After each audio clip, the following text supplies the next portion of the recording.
Greetings, NOBTS and Level College. I hope that you're doing well today. It's good to be back with you. It's Friday, which means we've made it through another week. Remember at the beginning of the week how hard we thought this week was going to be, and it has been.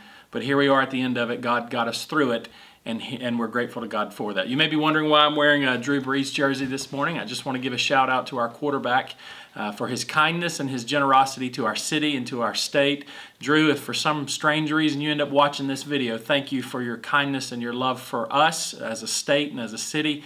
You have often been a point of hope and encouragement to us, and we're grateful to God for you. So shout out to you for doing that. For our students, to our family, I just want to give you just a quick word of encouragement from 1 Samuel chapter 7. We're far enough in this now that at some point or another, probably all of us have a moment of where we just lose it, or we break down, or we cry. Just last night, at least two of my children hit that moment where they just wanted to go back to normal, and they wanted to be able to see their friends, and they wanted to get through all this scary stuff. And as I sat there and talked with my son in particular last night about all this, you know, it hit me that it's scary because we sit in the present circumstance that is indeed scary, and we look somewhat into the future, knowing what the forecast looks like. And just so that we're all clear, all predictions is that from this point forward for about the next 7 to 10 days here, especially in the city of New Orleans, it's going to get really, really bad here. And so we know that we're in a storm, and we know that that storm is going to intensify for us in the days to come. But as we sat there and we talked about that and acknowledged that, I asked my son, just pause for a minute and think backwards for just a second. Don't look forward. Think backwards instead. Remember 2 weeks ago when this started how scary it was? Did we not get through it? Yes, we did. God got us through it. Think back through the last year of our life and all the difficult things we've had to do and all the painful things we've had to experience. And are we not okay? Is it not the case that God got us through all of those moments too? As we sat there and looked backwards for just a moment, even at just 12 years old, he was able to look back and see all of the times we faced hardship, all of the times we faced struggle, all the times we felt pain. And yet here we sit in the present and we're okay. And that's a testament to the fact that our God has indeed been with us every single step of the way. And I know that the COVID-19 epidemic here in our country, in our city, and around the world is scary for all of us. It scares us on a number of fronts. It scares us medically. It scares us financially as we think about economic downfall and what this will mean for our livelihoods and all those things. And indeed, for many of us, we are right in the middle of a raging storm. But to you, I want to say, look backwards. With that in mind, I read to you just very quickly from 1 Samuel chapter 7, verse number 9 through verse number 12. It's the story of Samuel crying out to God as the Philistines were about to attack Israel. And listen to what the Bible says. And Samuel took the suckling lamb and he offered it, the whole burnt offering, to the Lord. And then Samuel cried out to the Lord of Israel, and the Lord answered him. Now as Samuel was offering up burnt offerings, the Philistines drew near to battle against Israel, but the Lord thundered with a loud thunder upon the Philistines that day, and so confused them that they were overcome by Israel.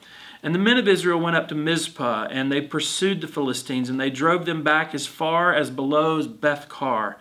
And then Samuel took a stone, and he set it up between Mizpah and Shin, and he called its name Ebenezer, saying, "Thus far the Lord has helped us."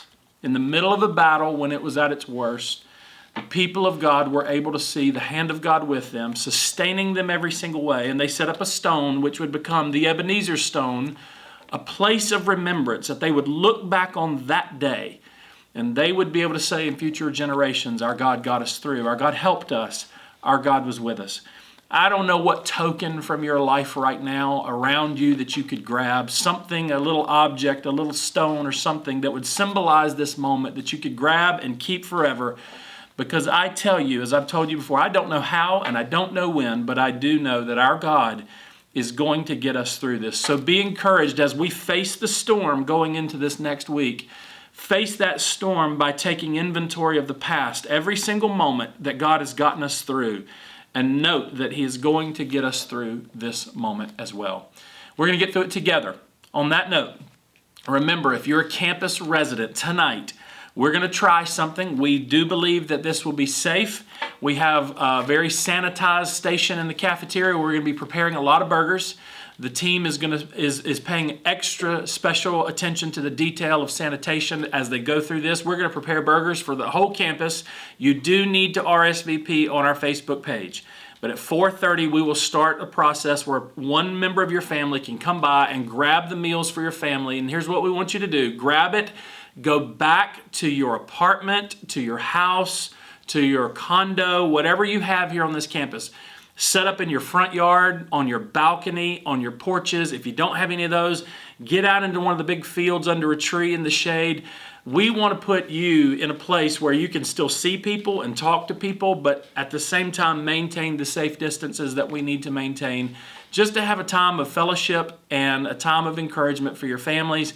So starting at 4:30 today, you can pick those up, grab them, go back to your front yard, set up a picnic, and let's eat a meal together tonight the best way we possibly can. And Lord willing, that will encourage us a bit with a little bit of time with each other. Furthermore, as I mentioned yesterday, next week we're going to have a student prayer gathering on Blue Jeans. That's going to be next Thursday at 11:30 Central Time. If you're a student of NOBTS or Level College, we're going to be sending you out an email, and you want to get that email and you want to join us on that time of Blue Jeans where we can just gather together and pray together for each other, for our nation, and ultimately for those around us who are sick and hurting. Again, our God is faithful. We made it through another week. We've made it thus far because He has been with us. And as the storm intensifies around us, He is going to get us through this too. So stay the course, press on, be smart, help people around you that need help, and God's going to get us through us. We love you, and we'll see you next time.